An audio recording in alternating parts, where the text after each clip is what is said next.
की है कॉन्स्टिट्यूशन। थोड़ा सा रिपीट कर लेता हूं।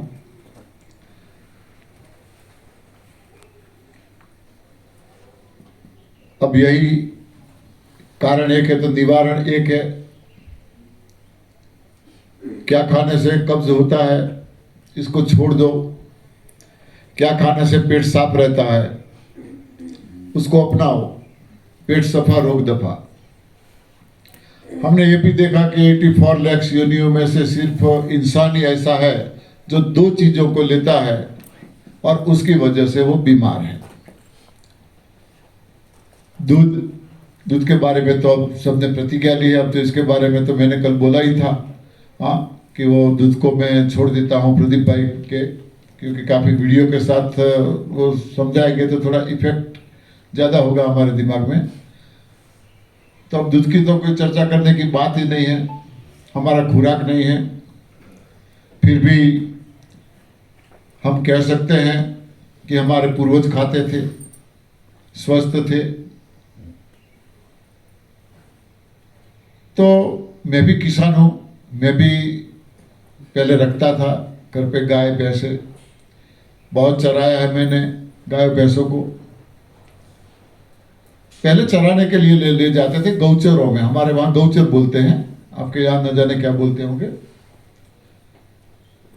पशुओं को चराने के लिए हर गांव में कुछ एकड़ खुली जमीनें होती थी, वहाँ सारे गांव के पशुओं को वो चराने के लिए ले जाते हैं। तो क्या खाना उनको पता था, जो अपनी खुराक थी वही खाते थे।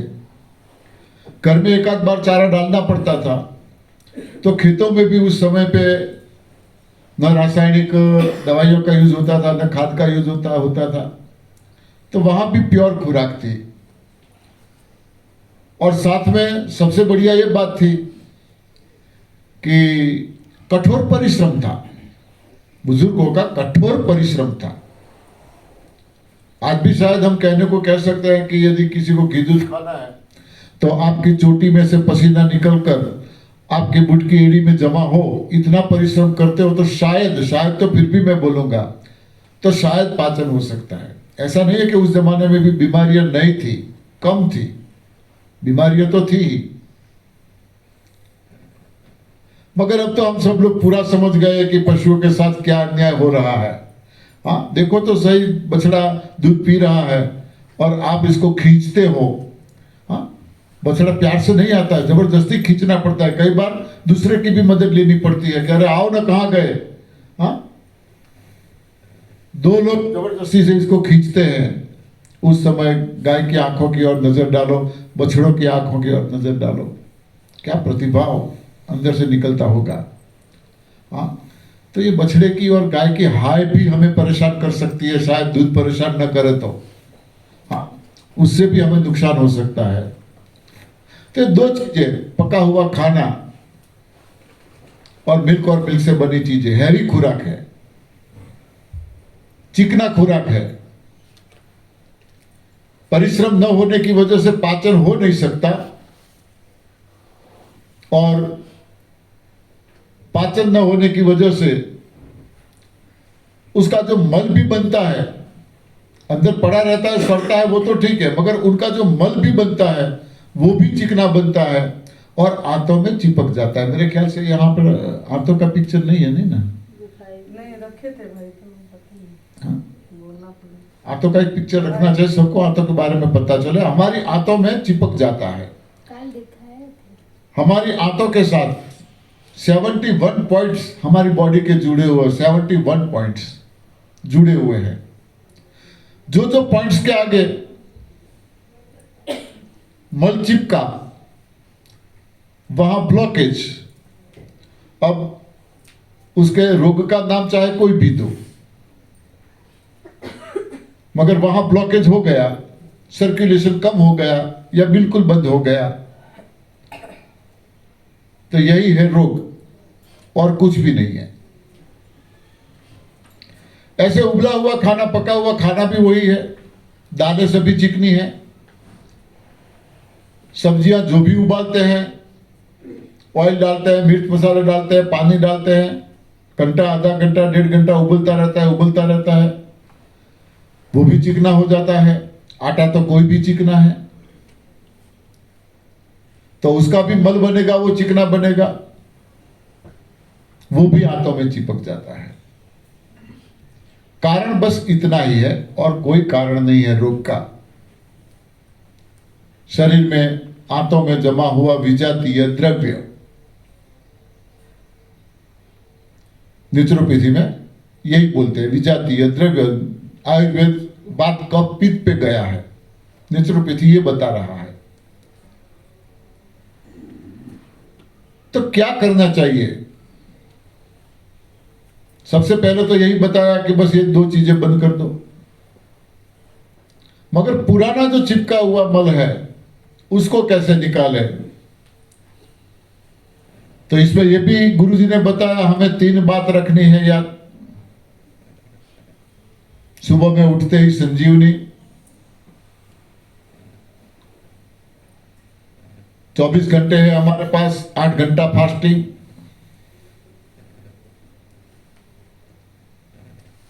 विदाउट वाटर पानी भी नहीं। पानी क्यों नहीं वो मैंने बताया। 1 गिलास पानी का सही ठिकाने लगने में 2.5 से 3 घंटे लगते हैं।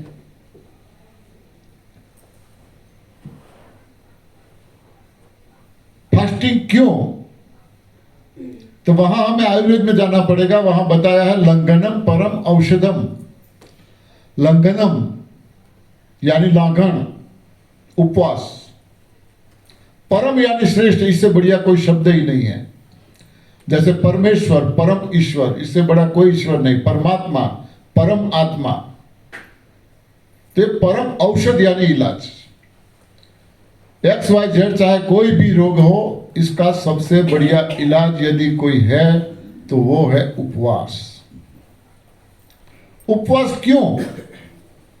परम औषध तो है ही, मगर आगे भी आयुर्वेद में समझाया है, आहारम पचति शीखी। आहारम यानी खुराक, पचति यानी पाचन करता है, शीखी यानी जठर। हमारा जो जठर है, XYZ जो भी कुछ हम खाते हैं उसका पाचन हमारा जठर करता है। कितना करता है? उनकी कैपेसिटी के मुताबिक। कैपेसिटी से ज्यादा आप डालोगे तो वो क्या करेगा? हाँ, वो तो डे नाइट काम तो करता है, वो आराम नहीं करता है, डे नाइट काम चालू होता है उसका। मगर जैसे मैंने आपको गिनाया था, चाय का 75 घंटा, पका हुआ भोजन 8 से 9 घंटा, बेकरी प्रोडक्ट 19 घंटा, ये सब खाते रहते हैं, तो उनके पास तो 24 घंटे हैं। 24 घंटों में जितना होगा उतना काम करेगा, बाकी का पड़ा रहता है, पड़ा रहता है, वो सड़ता है, वही हमें नड़ता है। तो हम XYZ जो भी कुछ खाते हैं उसका पाचन जठर करता है। और जठर जो है वो दुनिया का सबसे बड़ा डॉक्टर है। हम सबको फ्री में दिया है, दुनिया का सबसे बड़ा डॉक्टर। कभी किसी बाहरी हॉस्पिटल या दर दर भटकने की जरूरत नहीं है, अंदर ही है डॉक्टर। मगर आज तक हमें पता नहीं है, हमारे अंदर ही डॉक्टर है और हम घूमते रहते हैं, पूछते रहते हैं। पूरे हरियाणा हिमाचल में नहीं तो कोई पंजाब जाता है, कोई दिल्ली जाता है, कोई कहीं जाता है, फॉरेन जाते हैं ट्रीटमेंट के लिए। अरे भाई साहब, डॉक्टर अंदर ही है मगर पता नहीं है। वो खुराक के पाचन में लगा रहता है। अब हम फास्टिंग करते हैं, उपवास करते हैं 8-9 घंटे का, तो डॉक्टर का पाचन का काम खत्म हो गया, फ्री हो गया वो। तो वो क्या करता है? आहार वर्जित दोषान। आहार है नहीं अंदर, पाचन करना नहीं है, वर्जित यानी बिना, आहार के बिना। दोषान, दोष यानी रोग। हमारे शरीर में XY जो भी दर्द है, जो भी रोग है, जहां भी है, उसका पाचन करता है वो, उसको हटाता है वो, उसके रिपेयरिंग के काम में वो लग जाता है। काम चोर नहीं है वो। कब तक रिपेयरिंग करेगा? कब तक? जब तक हम पानी की एक बूंद भी नहीं डालेंगे तब तक। अभी हमारे सबके अंदर ये डॉक्टर काम कर रहा है, आप सबका अनुभव होगा। कल शाम को आपकी बॉडी में XYZ जो भी थोड़ी सी तकलीफ थी उसमें, और आज अभी इस वक्त किसी को कोई थोड़ा सा भी फर्क लगता है क्या? आज सुबह से कुछ नहीं खाया तो, हाँ, किसी को थोड़ा सा कुछ फर्क लगता है? मेरे ख्याल से यहाँ कोई तकलीफ वाले है ही नहीं। सुधार हुआ है थोड़ा सा। नहीं लगता है? क्या फर्क लगता है? मैं यही पूछ रहा हूं। अच्छा लगता है या कल शाम को जो प्रॉब्लम था इसमें अभी थोड़ा सुधार लगता है, या वही बाकी है? ऐसा ही, हाँ, कम लगता है। सबकी ये राय हो, कम लगता है, क्योंकि अंदर रिपेयरिंग चल रहा है, अंदर रिपेयरिंग चल रहा है। तो अब हमें यह समझना चाहिए कि अरे इतना बड़ा महान डॉक्टर गॉड ने भेजा हुआ, हाँ, यहां कोई गवर्नमेंट ने डिग्री नहीं दी है इसे, हाँ, भगवान का बनाया हुआ, भगवान का भेजा हुआ डॉक्टर हमारे अंदर है, तो क्यों ना हम उसका पूरा सहयोग ले? पूरा सहयोग क्यों ना ले? क्यों उसको दूसरे काम में रोके?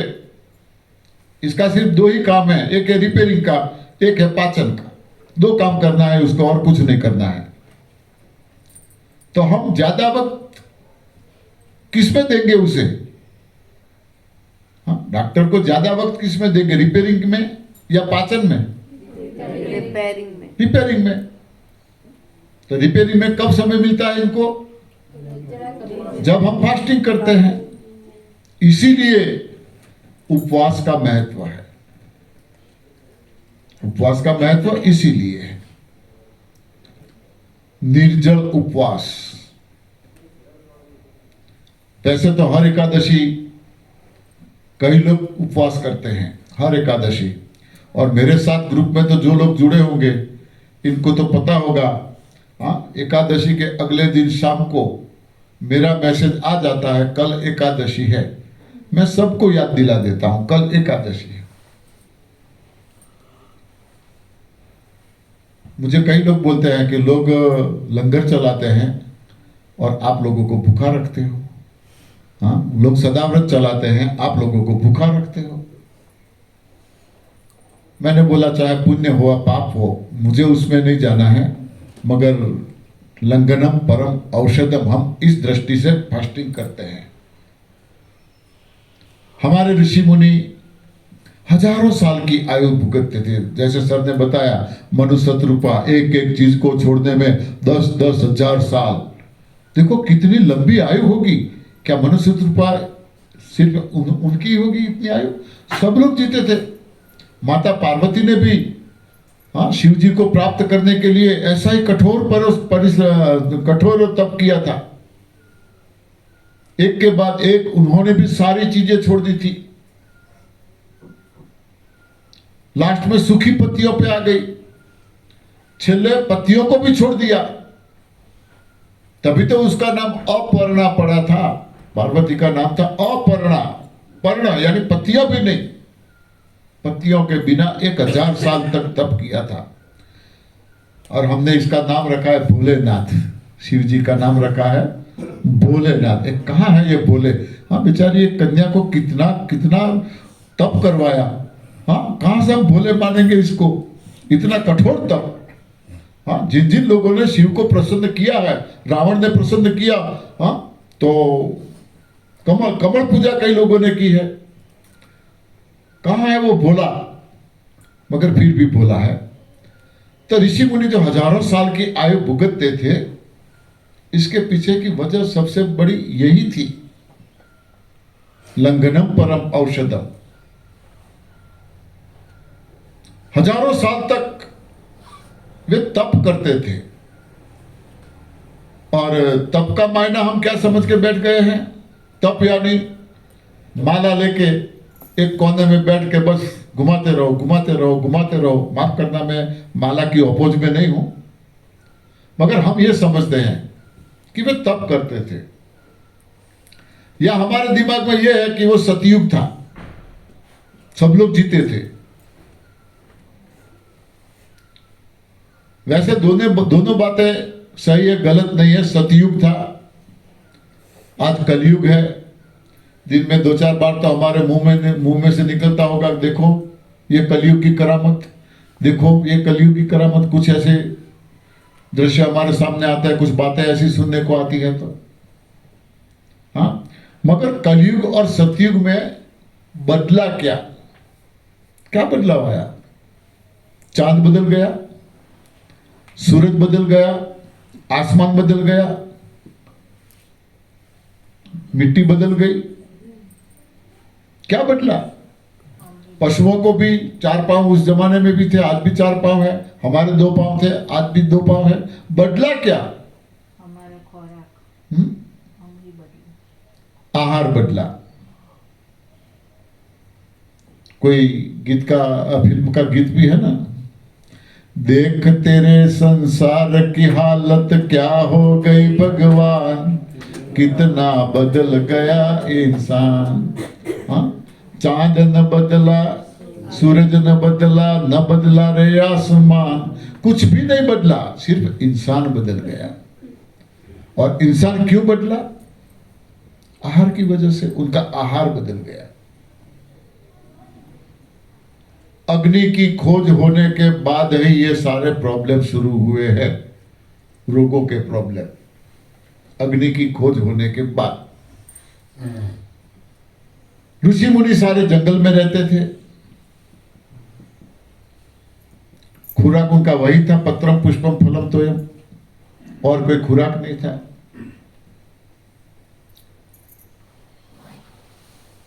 इसीलिए उन्होंने धर्म, तप को, उपवास को धर्म के साथ जोड़ दिया।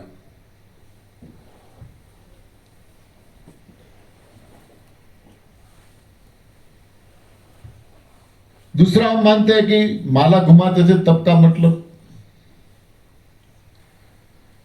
तो माला घुमाने से किसका भला हुआ? किसी ने बोला है माला तो मन की भली, माला तो मन की भली और काष्ट का भारा, माला में जो गुण होवे तो क्यों बेचे मणियारा। हाँ, वो बेचने वाला बेचे ही क्यों यदि माला में गुण है तो। मगर ठीक है, साधना के लिए साधन की जरूरत है, उसकी अपोज में नहीं है हम। मगर तप का मतलब, ये एनडीएस में आने के बाद मुझे थोड़ा ऐसा पता चला कि तप यानी XYZ जो भी आप प्राप्त करना चाहते हो, आपका लक्ष्य है। मानो मुझे डॉक्टर बनना है, मानो मुझे इंजीनियर बनना है, मुझे उद्योगपति बनना है। ये आपका एक लक्ष्य है कि मुझे ये करना है, मुझे ये बनना है। तो आपके लक्ष्य को प्राप्त करने के लिए योग्य दिशा में, दिशा योग्य होनी चाहिए। आपके लक्ष्य को प्राप्त करने के लिए योग्य दिशा में पूरी निष्ठा से किया गया तप, प्रयत्न, कोशिश, इसका मायना है तप। एक जेब कटर का भी लक्ष्य होता है।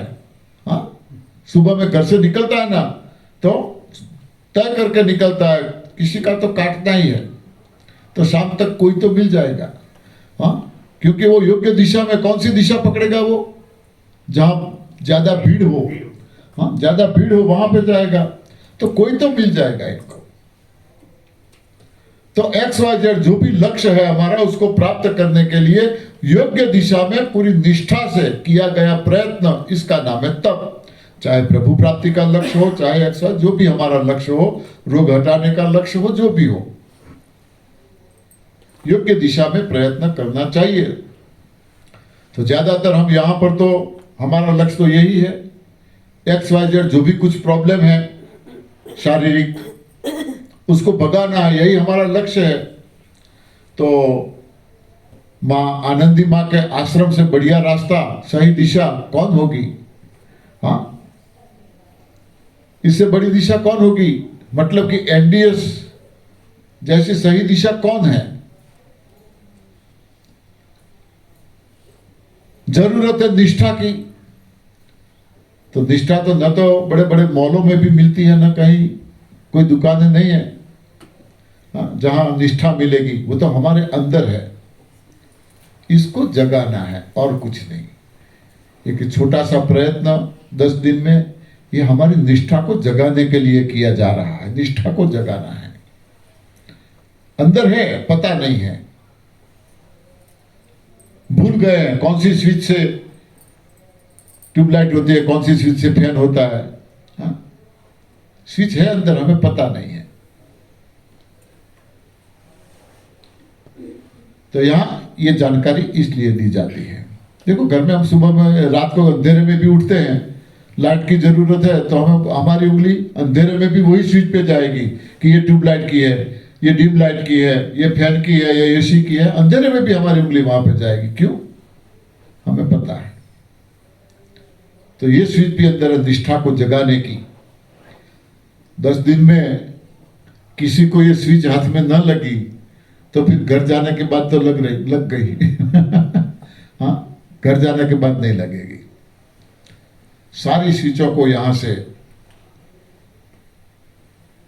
फाइनल करके जाना है। ये किसकी स्विच है, ये किसकी स्विच है, निर्जला कैसे किया जाता है, रसाहार कैसे किया जाता है, एकाहार कैसे किया जाता है। ये सब कुछ यहां से सीख के जाना है, तभी आप टिक पाओगे। तो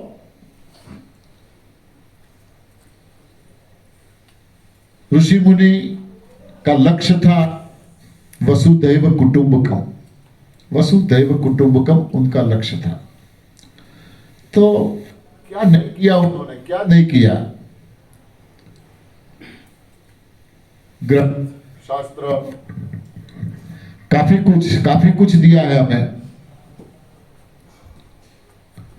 आज का विज्ञान चाहे हम अभी चलने दो, जब तक इसका भी रस न खींच ले, पूरा निचोड़ न ले, तब तक चालू रखे। हाँ जी। मेरा मुंह पूरा सूख रहा है और आज मेरा तीसरा मिला है। हो सके इतना करो। देखो, बॉडी के साथ जबरदस्ती नहीं करनी है, फिर भी मुंह में पानी लेके कुर्ला कर लो, उससे ठीक लगता है तो ठीक है, ठीक है। तो करूँगा ही। हाँ, मैं और आगे 2 दिन करना चाहता हूँ। मन चंगा तो कथरोट में गंगा।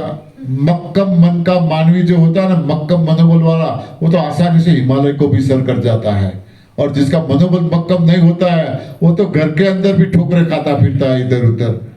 हाँ, फिर भी कुर्ला करना है तो करके आओ, कोई बात नहीं है, आराम करो। हाँ, आराम करो। किसी को भी ऐसा प्रॉब्लम, मैंने बताया था कि निर्जला जिसका है उसको ऐसा गला सूख रहा है, होठ सूख रहे हैं, निर्जला कर सकते हैं। यहाँ तो वैसे तो एटमोस्फियर ठंडा है तो ठीक है, वरना गीला टुवाल करके भी सर पे रख सकते हैं। ऐसे आराम से निर्जला हो जाता है। और एनिमा तो लेना ही लेना है। सुबह थोड़ी चक्कर आ रही थी तो उल्टी हुई, उसके बाद हाँ, वमन क्रिया भी कर सकते हैं। और कई लोग पूछेंगे कि वमन करेंगे तो फिर पानी अंदर तो जाएगा, तो निर्जला टूट नहीं जाएगा। हाँ, ये हमारा निर्जला के हेतु यहाँ धार्मिक कहाँ है कि कोई पाप होने वाला है? धार्मिक तो है नहीं। हाँ, शरीर शुद्धि के लिए कर रहा है तो पानी डाल के शुद्धि होती है, अंदर से कूड़ा निकलता है। तो थोड़ा सा 1-2 घूंट अंदर रह गया तो भी क्या प्रॉब्लम है? हाँ, मगर कर सकते हैं। प्रॉब्लम है तो वमन से भी काफ़ी पित्त निकल जाता है और अच्छा महसूस होता है, आराम रहता है। तो ऋषि मुनियों का लक्ष्य था वसुधैव कुटुंबकम की भावना का। तो उन्होंने पूरी दुनिया को जो ज्ञान दिया है, आज हम विज्ञान की बात करें कि विज्ञान ने ये खोज की, ये खोज की, ये खोज की, कोई खोज नहीं है जो हमारे ग्रंथों में न हो, हमारे शास्त्रों में न हो। कोई चीज नहीं खोजने की विज्ञान ने। विज्ञान तो क्या कर रहा है? वैज्ञानिक संशोधन का मतलब क्या है? खोज करना। वो तो खोज रहे हैं। और खोजा क्या जाता है? जो खोया हो। हाँ, जो खोया हो उसे खोजते हैं। सारी चीजें हमारे पास थी, कोई चीज ऐसे, अरे इससे तो मैं तो यही बोल रहा हूं कि आज का विज्ञान अभी जैसे बच्चा जन्मने के बाद चलने के ट्राई करता है ना, पापा पगली करता है, कोशिश करता है चलने की, तो विज्ञान अभी तो चलने की कोशिश कर रहा है। इतना महान विज्ञान था हमारा, इतना महान। वैसे हम बोलते हैं धनुष में से निकला तीर, बंदूक में से निकली गोली, मुंह में से निकला शब्द वापस नहीं आता, ऐसा हम बोल रहे हैं। तो महाभारत का दृष्टांत देखो, वो गेंद खेल रहे थे, गेंद कुएं में पड़ी थी, तो अर्जुन ने बाण मारा और बाण मार के गेंद को बाहर निकला। कैसे बाण मारा? तो बाण तो नीचे ही जाएगा ना, वापस कैसे आएगा? वापस कैसे आएगा? वो तो नीचे ही जाएगा, जहां डाला, जिस दिशा में डाला वहां जाएगा, वापस कैसे आएगा? कई दृष्टांत है, निशाना पूरा करके बाण वापिस आके माथे में आ जाते थे। हाँ, एकलव्य का दृष्टांत देखो, तप कर रहा था, साधना कर रहा था, गुरु द्रोण और पांडव निकले, कुत्ता भौंक रहा था, तो उसने कुत्ते के मुंह में, शॉर्ट में बता रहा हूं क्योंकि बैठे हैं ना अभी, उनका तो सुनना ही है। हाँ, तो कुत्ते के मुंह में पूरा मुंह बाणों से भर दिया। कहां जाके रुका? कुत्ते को लगा नहीं। हाँ, एक भी बाण कुत्ते के मुंह में अंदर नहीं लगा। ये क्या विद्या थी, कौन सी थी? कभी इनके बारे में सोचा ही नहीं हमने। हाँ, भगवान राम सीता की जिद से वो मृग के पीछे भागे, मृग तो था नहीं, धोखा हुआ वहां पे।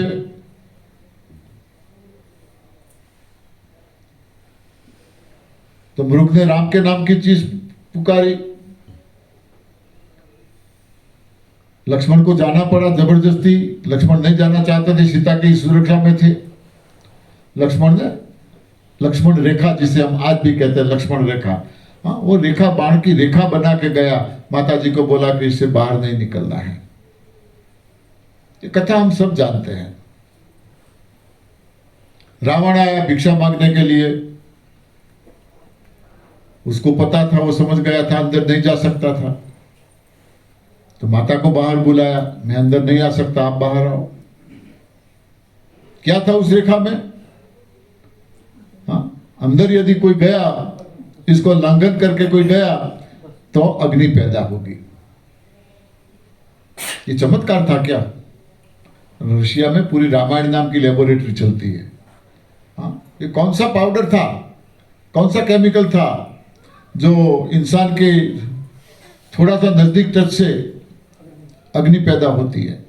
ये विज्ञान था सब, और हम उसे धार्मिक चमत्कार मान के रामायण, महाभारत, गीता, हाँ, रेशमी कपड़ों में लपेट के घर में रख देते हैं, पूजा करने के लिए कभी कभी खोलते हैं, नहीं खोलते हैं,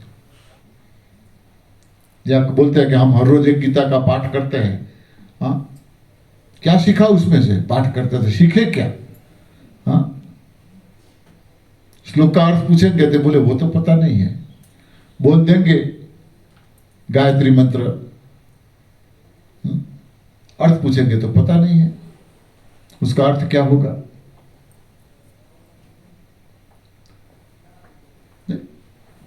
ऐसा नहीं है, तो मैं सबकी बात कर रहा हूं, आपको अर्थ बताने की जरूरत नहीं है, आप सब जानते हैं। मगर कहने का मतलब यह कि ऐसा सब चलता है।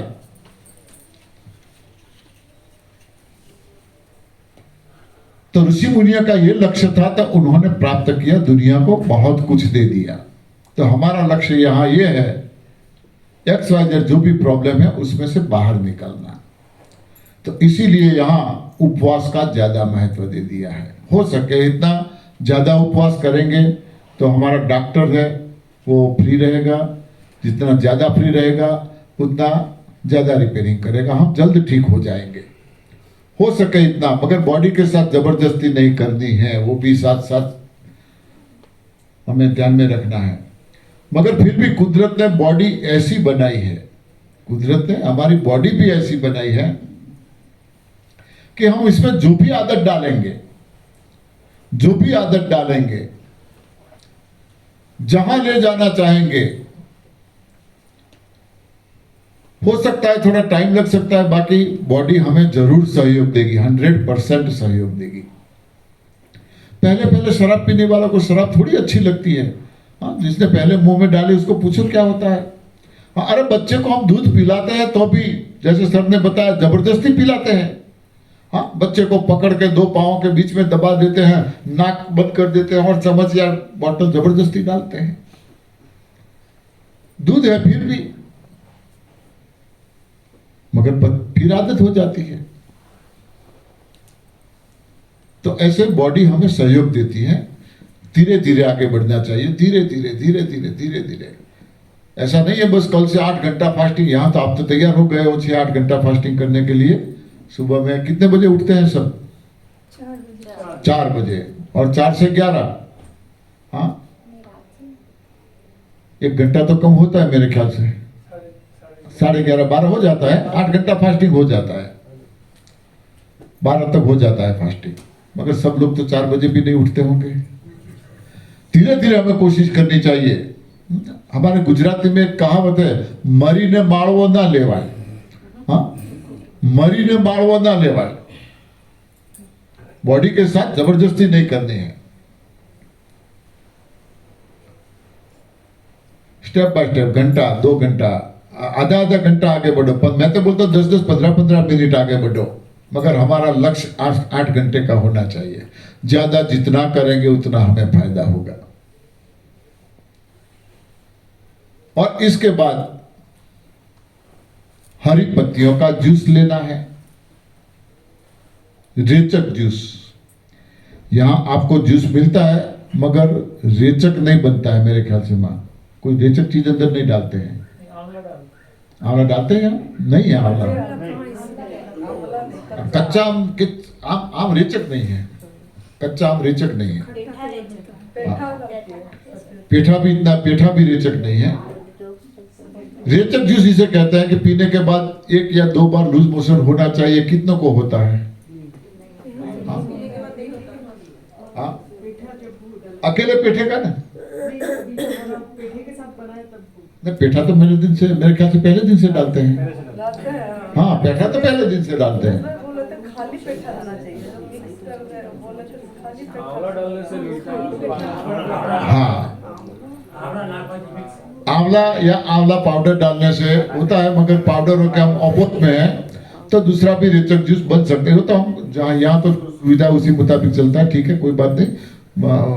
फिर भी ये पेठा डालते हैं। तो ग्रीन जूस हो सके इतना आज ज्यादा भी पीना चाहिए और रेचक होना चाहिए। इसका रिजल्ट हमें मिलना चाहिए। 1 या 2 बार लूज मोशन होना चाहिए, तभी तो अंदर से कूड़ा निकलेगा ना।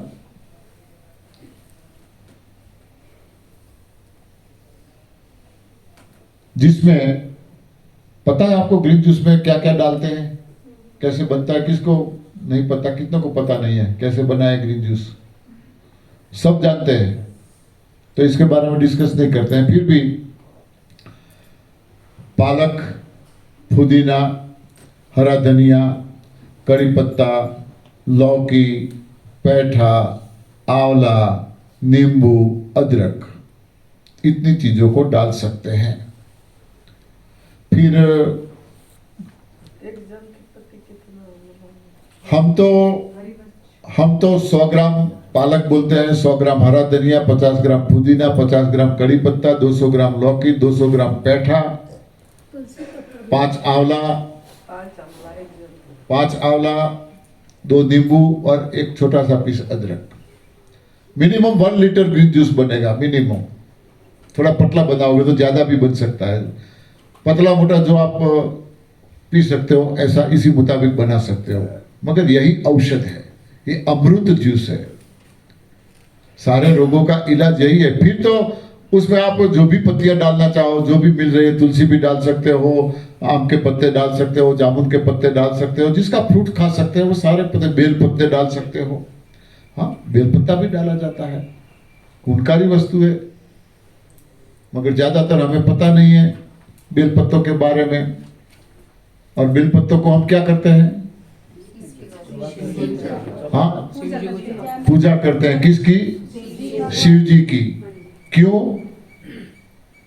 वो नहीं पता। हाँ, सावन का महीना आ जाता है खास करके, हाँ, तो सारे शिव मंदिरों में भीड़ लग जाती है। बड़े बड़े तिलक लगा के मेरे जैसे पंडित, मैं ब्राह्मण हूं तो बोल सकता हूँ, वरना तो ना बोलता। मैं खुद ब्राह्मण हूं तो बोलूंगा। हाँ, तिलक लगा के बैठ जाते हैं मंदिरों में। ओम त्रिजलम त्रिगुणकारम त्रिनेत्रम तत्रे आयुधम त्रिजन्म का पाप सवारम एक विलिश्वार्पणम। नॉन स्टॉप चारों त्रिजलम त्रिगुणकारम, बात ऐसे होता है तो चलता रहता।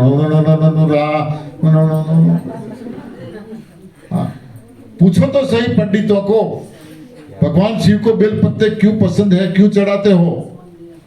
पूछो। हाँ, कोई बता सकता है? यहाँ मैं तो बताऊंगा, मुझे पता है। यहाँ बैठे कोई बता सकता है भगवान शिव को बेलपत्ते क्यों पसंद थे? हाँ, नहीं, उनका भोजन नहीं था, भोजन भी नहीं था उनका। हाँ, आगे से चली आती है, आगे से वो जानते थे उसका गुण क्या है, वो जानते थे, आगे से चली आती है, बस चढ़ाते हैं। हाँ, और हमें टाइम नहीं है तो हम पैसा देके किसी पंडित के पास चढ़वाते हैं। हाँ, पंडित को पैसा दें, हमारी ओर से 1000, 2000, 5000, 10,000 चढ़ा देना। हाँ, हम सब जानते हैं कथा। समुद्र मंथन हुआ था, समुद्र मंथन हुआ था, और उसमें से क्या क्या निकला था? जहर और अमृत, ये दोनों निकला था। अमृत किसके हिस्से में गया? देवताओं के हिस्से में। और विष, हाँ, विष किसने पिया? शिवजी ने पिया। हाँ, विष शिवजी ने पिया। कहां पे रखा? कहां पे रखा? कंठ में। क्या नाम पड़ा? नीलकंठ। कंठ नीला हो गया तो उसका नाम नीलकंठ पड़ा। और उसके बाद शिवजी ने क्या किया? अंदर नहीं जाने दिया, कंठ में ही रखा, और तुरंत बेल पत्तों का जूस बना के पी लिया। इसको काट दिया। किसी को भी फूड पॉइजनिंग हो जाता है, या किसी ने पॉइजन पी लिया, इमरजेंसी में 1-2 ग्लास बेल पत्तों का जूस पिला दो, बच जाएगा। जो भी ऐसे टॉक्सिन है जहरी अंदर बॉडी में, इसको बेलपत्ता निकाल देता है। तो बेलपत्तों का जूस लेना चाहिए। शिव जी को इसलिए बेलपत्ता पसंद था, ये हम जानते नहीं हैं। शिव जी को चढ़ाते हैं और बाद में उसको कूड़ादानी में फेंक देते हैं, दूसरे दिन कूड़ादानी में। हाँ, पूरा सावन का महीना हम बेलपत्तों का जूस पीते हैं। बेल से तोड़ के नहीं लाते, क्योंकि वहां हमने पानी नहीं पिलाया है, तो हमारा हक नहीं बनता है तोड़ने का। तो मंदिर जाते हैं, शिव मंदिर में, एक दिन में तो वो सूख नहीं जाते, दूसरे दिन जो निकाल देते वो ढेर में से सारे अच्छे अच्छे पत्ते ढूंढ के लाते हैं और पीते हैं। ये सीजनेबल है, सीजनेबल। 5-6 पत्ते काफी, 5-6-7 उसका नुकसान कोई नहीं है, ले सकते 5-6-7 पत्ते आराम से। एक में 3 पत्तियां होती है तो 5-6 पत्तियां तो 10-15 पत्ते हो जाएंगे, ले सकते हैं। सर ये कहना आंवला नींबू दोनों चीज डाल सकते हैं उसके साथ? कहते हैं आंवला या नींबू दोनों में से एक चीज डालनी चाहिए। नहीं, आंवला का गुण अलग है, नींबू की जगह है, आंवला की जगह है। हाँ, दोनों की कोई दोनों में एक ही तत्व होते तो कुदरत ने 2 क्यों दिए? एक ही देते हैं ना, डाल सकते हैं। हमारे घर के सामने बेलपत्र का झाड़ है। हाँ, तो यूज करो, बहुत अच्छा है। कोई भी रोग, पॉइजनिंग का मतलब क्या हुआ? हाँ, सारे रोगों तो वो जहरीले तत्वों की वजह से ही है ना बॉडी में। ऐसे ही हनुमान जी को माला चढ़ती है, किसकी? हनुमान जी को। यहाँ पे है, हनुमान जी की नहीं है हिमाचल में, हनुमान जी का मंदिर। हाँ, तो किसकी माला चढ़ाते हैं? क्या कहते हैं आप उसे? हिमाचल में क्या बोला जाता है? आक जिसे कहते हैं। हाँ, यहाँ नहीं, हमने रास्ते में भी कहीं पे नहीं दिखा। आक बोलते हैं यहाँ, आक। हाँ, याक बोलते हैं। हाँ, याक बोलो, आक बोलो। जो फूल होता है अंदर से, हाँ हाँ हाँ हाँ, स्वस्तिक जैसा अंदर टिकड़ी होती है। फूल को खोलो तो अंदर स्वस्तिक जैसी टिकड़ी होती है। हाँ, उसकी माला बना के हनुमान जी को चढ़ाते हैं। हनुमान जी को वो प्रिय है। क्यों? तो वो किसी को पता नहीं। हाँ, वो किसी को पता नहीं, आगे से चली आती है। हनुमान जी गायक कलाकार थे महान, और जिसको गाने का शौक है, जो गाना चाहते हैं, वो हर रोज ये 10 टिकड़ी का यूज करो। वो मैंने मेरे पर किया हुआ, इसलिए मुझे पता है, और कैंसर का भी बढ़िया इलाज है। प्रदीप भाई बोलेंगे ये एनडीएस कहाँ चल रहा है? आँख मतलब अकवन। हाँ हाँ हाँ हाँ हाँ हाँ। फिर भी हम जानते हैं तो ठीक है, या कोई जानता है तो उसको पूछ के उपयोग करना चाहिए। मैं तो मेरी जानकारी बता रहा हूँ और मेरे पर किया हुआ प्रयोग ही बता रहा हूँ। स्वर पेटी का कोई भी प्रॉब्लम है, ये बहुत बढ़िया इलाज है इसका, बहुत बढ़िया इलाज है। स्वर पेटी, हाँ, उसके अंदर सब स्वस्तिक के आकार की टिकड़ी होती है ना, स्वस्तिक के आकार है, हाँ, बस 8-10, ज्यादा नहीं।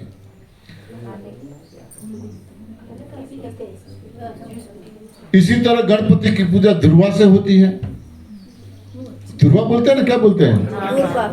हाँ, ध्रुवा। गणपति की पूजा ध्रुवा से होती है। वो टिकड़ी को क्या और जूस में लेना? नहीं, जूस में नहीं, यूं ही चबा देना। ध्रुवा से होती है। क्यों होती है? बुद्धिमताम वरिष्ठम। गणपति को वैसे तो रिद्धि सिद्धि के दाता माना है, बुद्धिशाली माना है। हाँ, ये ऐसे देवों की पूजा नहीं होती। देवों की पूजा में जो जो फूल, जो जो पुष्प ये चढ़ाए जाते हैं, इसका रहस्य ये है। कृष्ण भगवान ने यही तो मांगा, पत्रम पुष्पम फलम तोयम। मगर ये पत्रम पुष्पम फलम तोयम का यूज हम कब करते हैं? घर में कोई सत्यनारायण की कथा हो या कोई यज्ञ हो, या हाँ ऐसा कुछ धार्मिक प्रोग्राम होता है तो पंडित जी मंगवाते हैं और ये चीजें हम लाते हैं। प्रोग्राम पूरा होने के बाद उसमें से फल जो होते हैं पंडित जी बटोर लेते हैं। हाँ, पत्तियां, फूल, ये सब पड़ा रहता है। हम पूछे कि पंडित जी इसका क्या करना है? बहा दो पानी में। हाँ, अरे वो अंदर बैठा है। हम विश्वा नरो भूतवा प्राणी नाम देह आश्रित। वो हमारे अंदर बैठा है और उन्होंने खाना मांगा है, तो वहां दो, वो खुश रहेगा। हाँ, वो खुश रहेगा, और वो खुश तो फिर और क्या चाहिए हमें? जिसके माँ बाप खुश अपने बेटों से,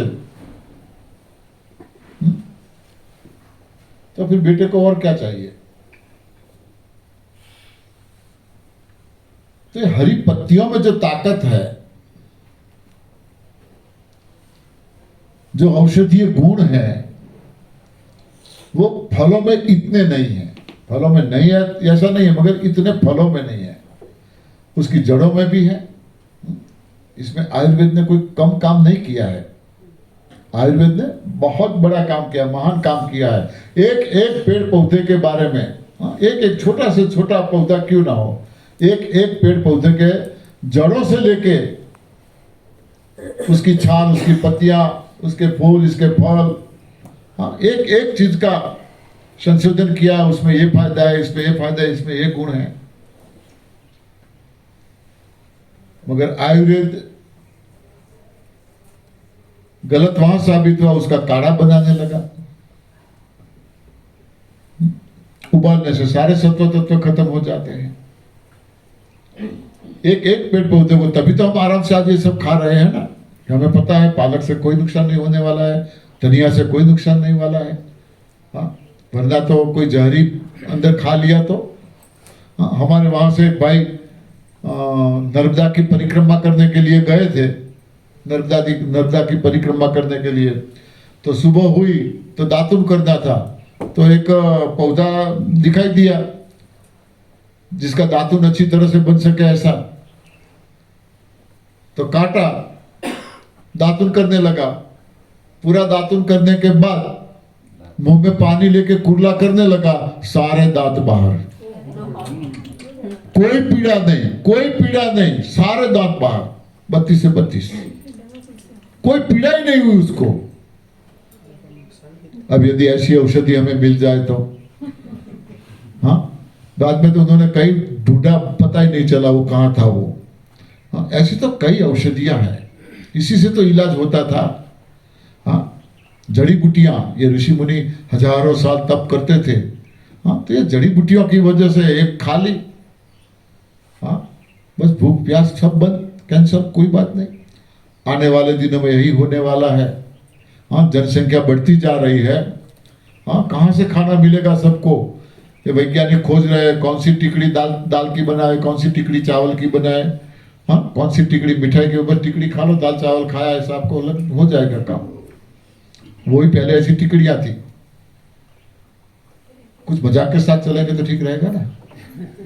हाँ, तो कहने का मतलब ये है, लंघनम परम औषधम, उपवास से जैसा बड़ा कोई इलाज नहीं है, हो सके इतना उपवास करना चाहिए। उसके बाद ये ग्रीन जूस एक साथ पेट भर के नहीं लेना है, पीना नहीं है, खाना है, उसको चबाना है। आधा घूंट मुंह में लो, आधा घूंट, और क्लॉकवाइज एंटी क्लॉकवाइज घुमाते रहो, अंदर घुमाते रहो। अंदर सलाइवा का मिश्रण होगा। पूरा घूंट जब भर जाए, पूरा मुंह भर जाए, तब अंदर उतारो। सलाइवा औषधि है। पशुओं को कोई लगता है कुछ तो वो कहाँ हॉस्पिटल जाते हैं, कैसे मिटाते हैं, वो कैसे ठीक करते हैं? जहां तक उसका मुंह पहुंचता है चाटते रहते हैं। कोई घाव हो गया तो वो ठीक हो जाता है। तो ऐसे घूंट घूंट ग्रीन जूस को पीना है, जल्दबाजी नहीं करनी है, यदि टाइम है तो। ग्रीन जूस पीने के बाद जब भी भूख लगे तब ये बातें याद रखनी है, 3 बातें। क्या खाना, कब खाना, कितना खाना, ये 3 बातें भी याद रखना है। जब भी भूख लगे तब, भूख का मतलब एक मानसिक भूख होती है जो मिटती नहीं है, दिमाग में से जाता है नहीं, क्या खाए क्या खाए क्या खाए, ये खाए वो खाए, ये खाए वो खाए। शरीर के अंदर कई बार हम बोलते हैं कि बिल्लियां दौड़ रही है, चूहे बोल रहे हैं, अंदर कड़ुड़ाहट अंदर होने लगे। अब ऐसा महसूस हो कि अब कब मिलेगा, कितनी देर है, अरे जो रुखा सुखा लाओ जल्दी, अब नहीं रहा जाता। ऐसी कड़ी भूख लगे तब खाना चाहिए। क्यों? ऐसी कड़ी भूख लगेगी तो अंदर जठराग्नि जागृत होगा। जठर है, अंदर अग्नि जागृत होता, प्रज्वलित होगा, जिसे हम जठराग्नि बोलते हैं। वो अग्नि प्रज्वलित होने के बाद यदि हम अंदर XYZ जो भी डालेंगे, XYZ मतलब अब तो हम NDS में, तो NDS ही समझना है और कुछ नहीं समझना है। जो भी डालेंगे स्वाहा, तुरंत पाचन हो जाएगा, ज्यादा वक्त नहीं लगेगा पाचन में। और पाचन हो गया तो फिर से डॉक्टर तो फ्री हो गया, तो वो फिर रिपेयरिंग में चला जाएगा। कम से कम 1.5-2 घंटे का फासला रखना चाहिए ग्रीन जूस पीने के बाद। यहां तो हम ज्यादा रखते हैं, 12 बजे के बाद 3-3:30 बजे मिलता है, तो ये अच्छी बात है, मगर कम से कम 1.5-2 घंटे का फासला रखना चाहिए। काम धंधा करने वाला आदमी कैसे घर बैठे रहेगा, जो बीमारी आदमी है घर में रहता है वो कर लेगा, और जो काम धंधा ड्यूटी में जाता है वो कैसे करेगा? कितने बजे ड्यूटी जाएगा? 9 बजे रहता है ड्यूटी। हाँ, 9 बजे, 10 बजे, 8 बजे। और वापस कितने बजे आता है? 2 बजे, 3 बजे रात को। दिन में 2 बजे आता है, दिन में ही 2 बजे वापस।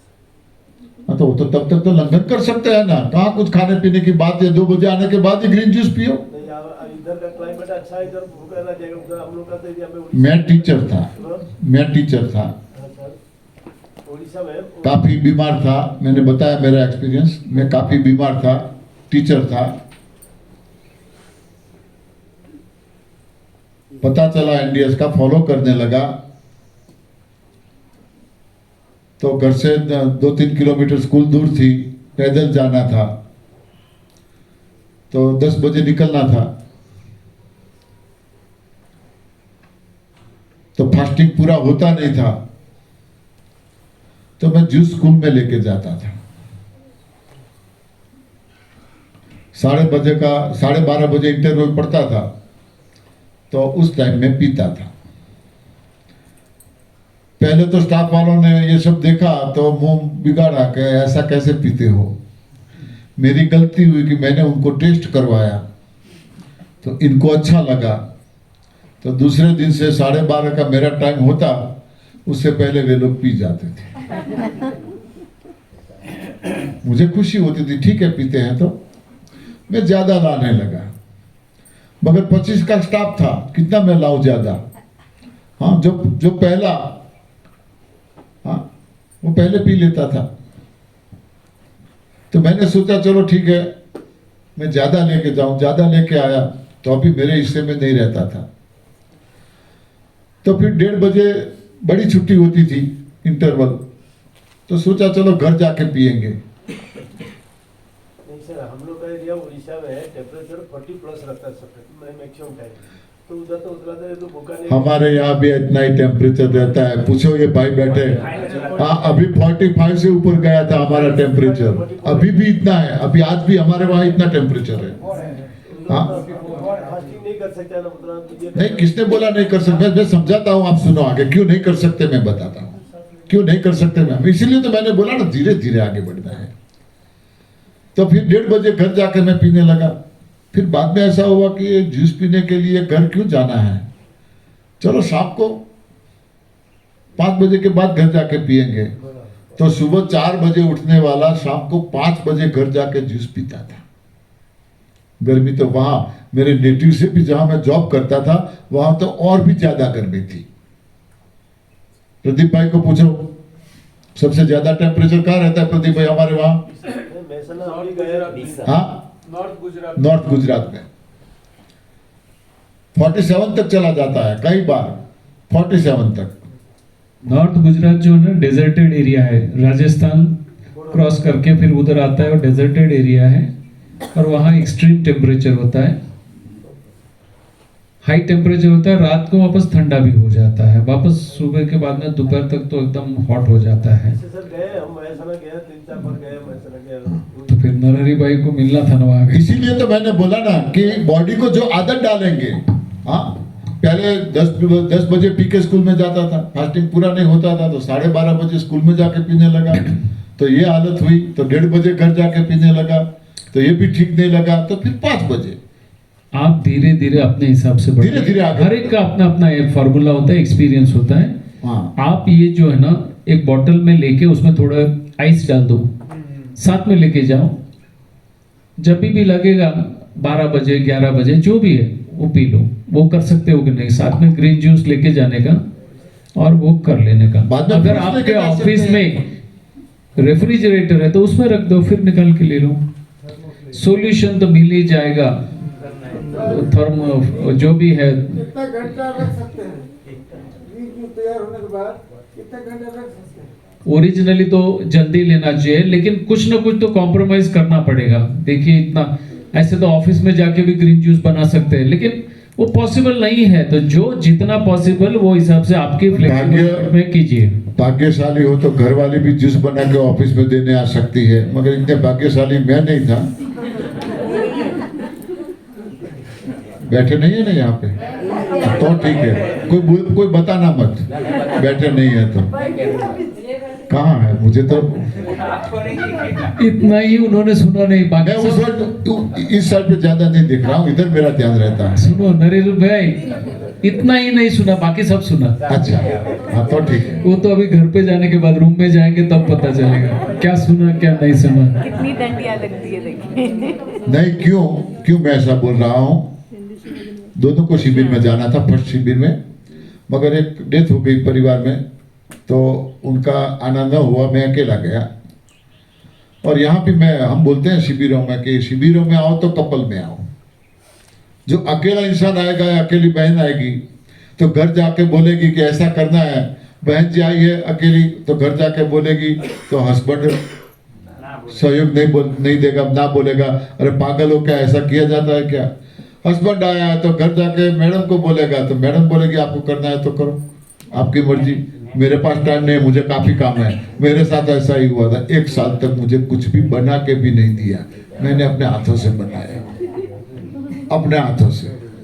प्रॉब्लम तो मुझसे भी ज्यादा थे, इनको भी 90 kg वेट था, हाँ, जोड़ों का दर्द उनको भी था, बीपी का भी था, काफी प्रॉब्लम इनको भी था, मगर दूध बहुत प्यारा था। हम दोनों अकेले रहते थे ना, तो अभी 2 लीटर दूध घर में आता था। 2 लीटर दूध घर में पड़ा और इमरजेंसी कहीं बाहर जाना हुआ तो क्या करें? हाँ, किसी को देने का मन तो कैसे हो सकता है 2 लीटर? हाँ, पूरी पतेली मुंह पे डाल देती थी, पूरी पतेली, 2 लीटर पूरा। मैं बोलता अरे जमा लो, दही बना लो, दही आके दही खाएंगे। बोले नहीं, वो तो कब, क्या पता कब आए ना आए। हाँ, तो ये हालत थी।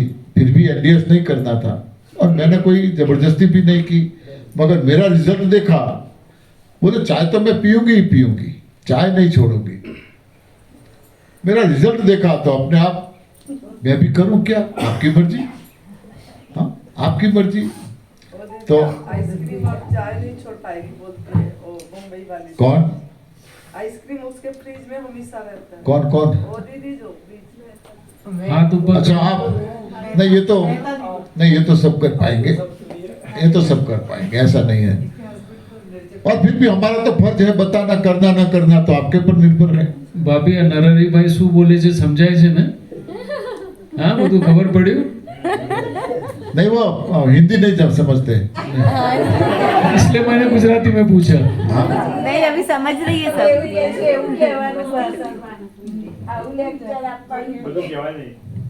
सबके सामने अनसुना हो जाता है।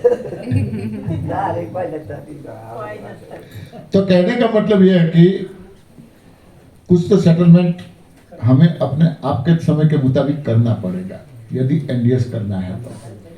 और ऐसा भी नहीं है, हमारे यहाँ तो मैं जहाँ जॉब करता था वहाँ भी छोटा सा गांव था, अभी भी मैं जहाँ रहता हूँ छोटा सा गांव है। हाँ, 200-250 मकान ही है, ज़्यादा मकान नहीं है, छोटा सा गांव है। और ज़्यादातर प्रदीप भाई को पता है कि पुअर इलाका है हमारा, सब लोग पुअर कंडीशन में है। कई बार खेत मजदूर जो होते हैं वो भी आते हैं, बीमार है तो वो भी आते हैं। तो इनको हम कैसे ये सब जूस की बात करेंगे? वो खेतों में रहते हैं जहाँ लाइट भी नहीं है, झोपड़ी में रहते हैं, पक्का मकान भी नहीं है, झोपड़ी में रहते हैं। लाइट नहीं है तो मिक्सचर कहाँ से होगा, कौन सा जूस बनाएंगे, कहाँ से आंवला लाएंगे, कहाँ से ये सब सारी पत्तियां लाएंगे? हाँ, तो उनको हम क्या समझाएंगे? पत्थर पे उसको हम यही समझाते हैं, आप खेत में रहते हो ना, आपको पता है ना आपके खेत में कौन कौन से पेड़ हैं, इसमें से कौन से पेड़ जहरीले हैं जिसके हम पत्तियों का यूज न कर सके। वो तो किसान तो जानता ही है अपने खेत में क्या क्या है, वो तो जानता ही है। आपको पता है जिस पत्तियों का हम उपयोग कर सकते हैं खाने पीने में, आप खेत में घूमते जाओ, जो जो पत्तियां आपको मिले तोड़ के चबाओ। धोने की जरूरत नहीं है, तो हम यहाँ धोते हैं, बंदर ये सब पशु पक्षी कहाँ धोते हैं किसी फल को या पत्तियों को? कौन धोता है? हाँ, कोई नहीं धोता है, फिर भी वे लोग स्वस्थ हैं। तो हम उसको ऐसे बोलते हैं, बस खेत में घूमते जाओ, जो जो मिले चबाते जाओ, चबाते जाओ। जूस अंदर डाल जाने दो, कूड़ा बाहर निकाल दो। और खेत में जो भी सब्जी है, जो भी सब्जी मिलती है, आपके खेत में नहीं तो बगल में पड़ोस में किसी के खेत में होगी, जो भी मिलती है खाओ। हम खुद भी ऐसा करते। मैं छोटे से गांव में रहता हूं, मेरे गांव में कुछ भी नहीं मिलता, कुछ भी नहीं मिलता। यदि मुझे लाना है तो करीब 30-40 किलोमीटर जाना पड़ेगा फ्रूट्स लेने के लिए भी। तो सब्जी मिलती है, तो हम ये क्या बोलते हैं, चौला फली, जो चौली होती है कठोर में, यहाँ तो क्या बोलते हैं मुझे पता नहीं, चौलाई। हाँ, उसकी जो लंबी फलियां होती है इतनी इतनी, हाँ नहीं, उसकी फलियां जिसकी सब्जी बनाते हैं हम। हाँ, गुआर की फली होती है, गुआर की फली होती है, चौला फली होती है। ऐसी जो जो सीजनेबल फ्रूट्स मिलता है, अरे सब्जियां मिलती है, जो भी, हम इसका जूस बना के पीते हैं। और मैं तो सबको बोलूंगा, फ्रूट जूस से कई गुना अच्छा हरी सब्जियों का जूस है। फ्रूट से कई गुना बढ़िया पत्तियों का और हरी सब्जियों का जूस है। जो भी हरी सब्जी मार्केट में मिलती है, हाँ, प्याज मिलती है हरी तो प्याज का जूस बना के पी लीजिए, लहसुन मिलता है तो लहसुन भी, प्याज लहसुन भी अंदर मिला देते हैं, जो भी मिलता है सीखने पर। हाँ, फिंगरप्रिंट भिंडी मिलती है तो भिंडी खा लेते हैं, बैंगन मिलता है तो बैंगन खा लेते हैं, आलू का मौसम है तो आलू खा लेते हैं, सीखने पर जो भी मिलता है खा लेते हैं। कहाँ जाएंगे फ्रूट लेने के लिए? हाँ, कच्चा आलू, आलू को सब्जियों का राजा माना गया है। आलू को सब्जियों का राजा माना गया है। कोई भी फंक्शन हो, आपके यहाँ तो पता नहीं है, हमारे यहाँ तो, हमारा डीसा तो आलू का हब है, पूरे वर्ल्ड में डीसा में से आलू जाते हैं, प्रदीप भाई के गांव से, शहर से पूरे वर्ल्ड में जाते हैं। डीसा का आलू फेमस है और आलू को सब्जियों का राजा माना गया है। कोई भी बड़ा फंक्शन हो उसमें आलू की सब्जी तो होती ही होती है। मगर पका हुआ आलू, उबला हुआ आलू, भुंजा हुआ आलू, फ्राई किया हुआ आलू 1000 से भी ज्यादा रोगों को निमंत्रित करता है। आओ, मैं हूं, आपको कोई नुकसान नहीं होगा। हाँ, संभाल के रखता है। कच्चा आलू सारे रोगों को दूर भगाता है, सारे रोगों को, कोई भी रोग हो। कभी खाया है आपने? सुना है? नहीं, हमने सुना है कि आलू से गैस होता है, आलू से ये होता है, वो होता है। हाँ, सुनी सुनाई बातों पे हम ज्यादा चलते हैं। खुद का एक्सपीरियंस नहीं, एक्सपीरियंस करो क्या होता है। बहुत फायदेमंद है आलू। बस संभालो, खा लो, ऐसे खा लो। क्यों, कैसे खाए? अरे कच्चे आलू की सब्जी बना लो, कच्चे आलू की सब्जी बना लो, बहुत बढ़िया सब्जी बनेगी।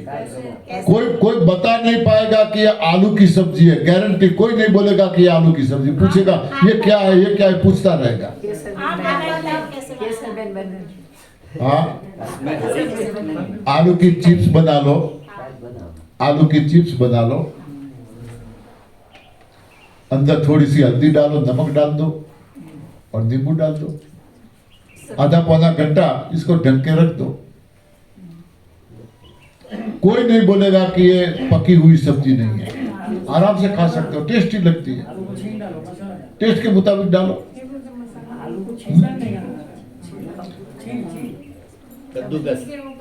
कद्दूकस कर सकते हैं आलू को, उसमें भी ये मिर्च मसाले डाल सकते हैं, खा सकते हैं। तो कहने का मतलब ये कि एनडीएस में ऐसा नहीं है कि ये कर पाए, ये न कर पाए, ऐसा नहीं। अपनी अपनी शक्ति के मुताबिक कुदरत ने सबके लिए कुछ न कुछ दिया है, सबके लिए दिया है। अमीरों के लिए दिया है, गरीबों के लिए भी दिया है। सीजनेबल जो सब्जी होती है बहुत सस्ती होती है, हाँ, एकदम सस्ती होती है, तो उसका यूज करो। तो ये तो हमें हमारे साथ कुछ, हाँ, ठीक करना पड़ेगा प्रोग्राम कि कैसे करना है, क्या नहीं करना है।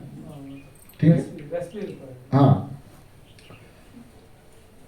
एनडीएस कई तरीकों से किया जाता है, कई तरीकों से किया जाता है। सबसे बढ़िया इलाज तो फर्स्ट नंबर तो इसका ही आता है, लंघनम परम औषधम। खाना छोड़ ही दो, देखो क्या होता है।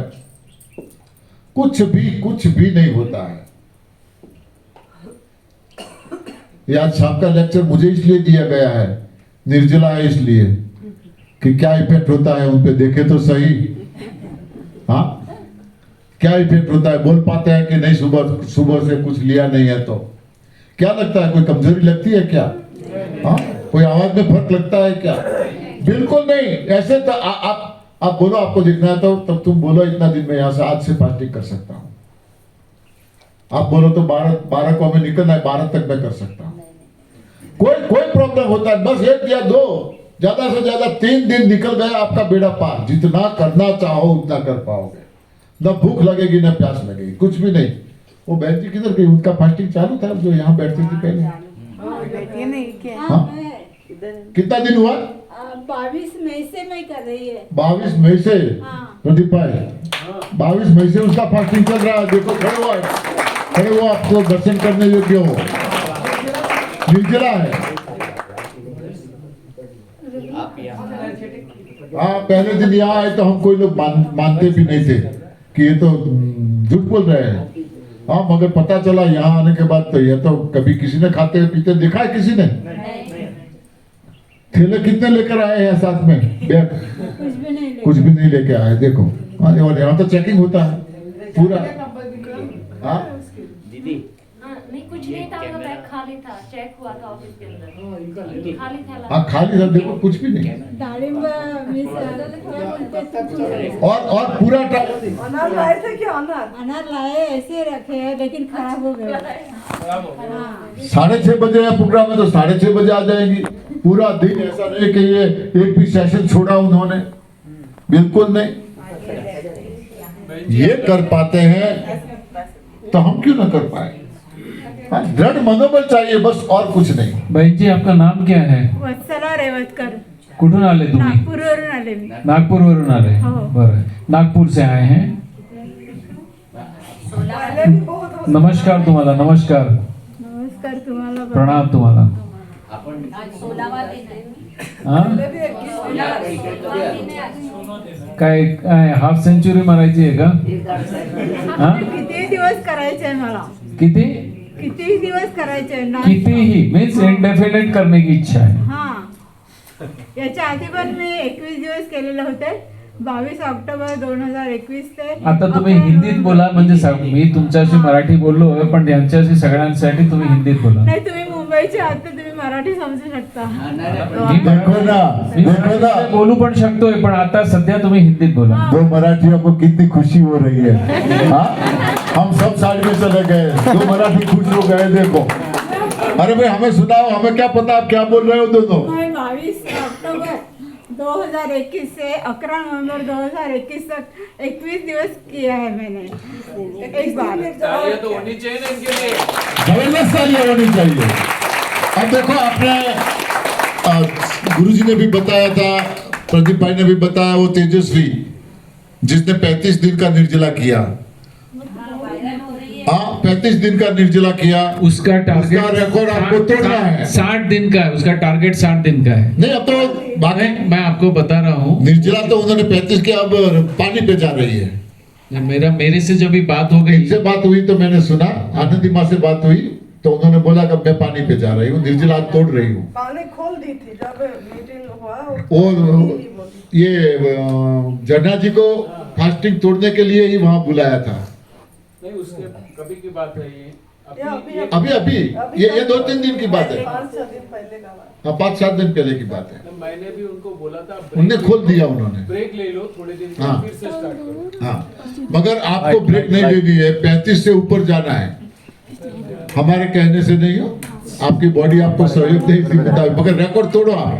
और दूसरी बार मैंने किया 30 जुलाई से 15 अगस्त तक 17 दिन का. और तीसरी बार मैंने किया 22 अक्टूबर से 2 अप्रैल तक 11 दिन का. और अभी ये चल रहा है. बराबर है. बराबर. सबसे बड़ी बात तो ये है, देखो ये फर्स्ट एक्सपीरियंस नहीं है इनका. इससे पहले भी 2-3 बार निर्जला किया है उन्होंने. इसका मतलब ये, सुरेश भाई, इसका मतलब ये, यहाँ से पहले भी उन्होंने 2-3 बार निर्जला किया है. इसका मतलब ये हुआ कि वो एनडीएस को पूरी जानती है, पूरा पता है एनडीएस के बारे में. तो इनको यहाँ नागपुर से आई है, महाराष्ट्र नागपुर से. सर अकेली आई है, बिल्कुल अकेली आई है नागपुर से. यहाँ क्या करने के लिए एनडीएस को तो उसको पता था, निर्जला करने के लिए यहाँ अकेली आई है. देखो सबसे बड़ी बात तो ये है. हाँ, यहाँ खाने पीने में निर्जला करने के लिए आई है. मेरे ख्याल से आप पहले भी इधर आ चुके हो ना? नहीं, पहली बार. अच्छा, पहली बार आए हैं. और 26 जुलाई 2021 से मैं निर्जला कर, केवल फल पर ही है, फलों का रस ही जाता करते हैं मैं. बराबर. बहुत अच्छी बात है. बहुत अच्छी बात. आपने बहुत कम खाते. मगर आपने इतना कठोर तप किया, प्रॉब्लम क्या था? माइक दो ना इनको। एक्चुअली थोड़ा मुझे ना शुरुआत हो गई थी बीपी की और शुगर की। आप आगे आ जाइए। इधर आओ, इधर आओ, आओ आओ आओ। आप इधर आओ। थोड़ी शुरुआत हो गई थी प्राइमरी स्टेज में बीपी की और यहाँ आके माइक हाथ में लो, बात करो। थोड़ी शुरुआत हो गई थी, लेकिन वो भी 15 दिन में चली गई। मुझे 450। आपका पूरा नाम, पता, मोबाइल नंबर और क्या प्रॉब्लम था, सब बताओ। हेलो, हाँ, मेरा नाम वत्सला रेवतकर है। मेरा मोबाइल नंबर है 70। सामने से तो हट जा, इधर साइड हो। मेरा नाम वत्सला रेवतकर है। मेरा मोबाइल नंबर है 703812। थोड़ा इधर आ जाओ। मुझे तो मेरे बीच में खड़े रहो, मुझे कोई बस अब इधर होते। माइक ऐसे रहो। हाँ, हेलो हेलो, हाँ, मेरा नाम बैठ जाओ। Thank you. मेरा नाम वत्सला रेवतकर है। मेरा मोबाइल नंबर है 703812 मैं नागपुर से आई है। और मुझे स्टार्टिंग में ना थोड़ा शुरुआत थी बीपी की और शुगर भी हो गई थी। तो वो डॉक्टर के पास मुझे हर महीने में 450 रुपये खर्चा करना पड़ता था। और क्यों में और धक्का बुक्की क्यों आए, देर से फास्ट एक घंटा पहले आना बनता जी। वो सब देख के ना मुझे टेंशन आ गया। मैंने बोला ये ठीक नहीं है, ये मेरा अपमान होता है इधर। हाँ, तो मैंने सर्च किया यूट्यूब पे। फिर मैंने चौहान साहब का वीडियो देखने से फिर मैंने स्टार्ट कर दिया अल्खाना। हाँ, तो फिर मेरा सब 15 दिन में ही चला गया है, दोनों ही डिसीज। और मेरे 450 रुपये में बच गए खर्चा। तो अभी ऐसा हो गया। अभी आपकी एज कितनी है? 69। देखो 69। Only 69. थोड़ा ज़्यादा नहीं है, 169 है। ऐसा थोड़ा रिंकल जैसा। तुमने देखा ना?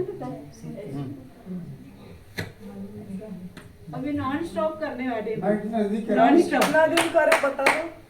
अभी अभी कितना दिन हुआ? अभी 22 तारीख से गिना ना, मैंने गिना ही नहीं, लेकिन नॉन स्टॉप करने वाले हैं अभी। और मेरे साथ मेरे बेचारे वो रिलेटिव्स आए हैं अभी, वो प्रशांत डेकाटे करके, वो मुझे घर तक छोड़ने वाले हैं। फिर तो मुझे कुछ भी प्रॉब्लम नहीं है अभी। हाँ, मुझे जाने का टेंशन ही नहीं है। वो टिकट भी उनके साथ ही मैंने निकाली है, जाते वक्त की चंडीगढ़ तक और बाकी दिल्ली से नागपुर तक।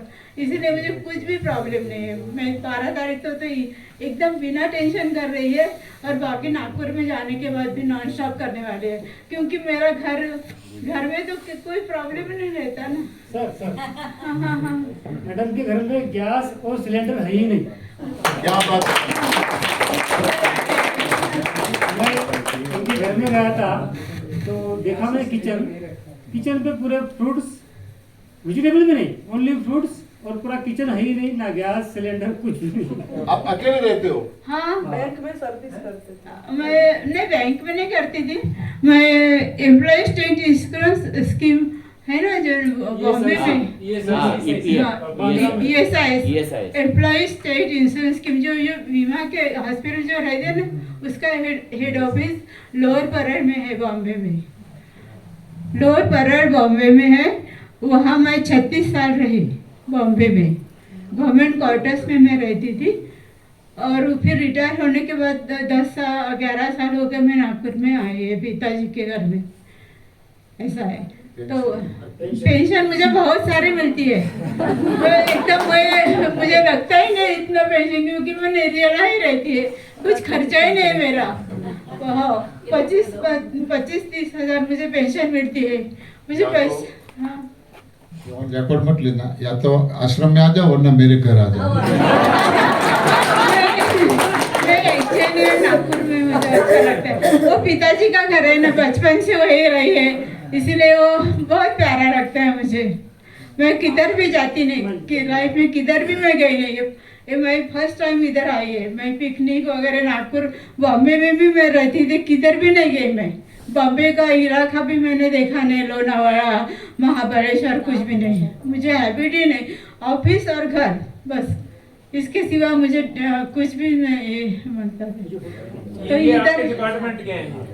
हाँ क्या, हाँ हाँ आपके हाँ, डिपार्टमेंट से ही है ESI स्कीम और एम्प्लॉय स्टेट इंश्योरेंस स्कीम में स्टेट गवर्नमेंट का है हमारा। हाँ, तुम्हारा कॉर्पोरेशन का है।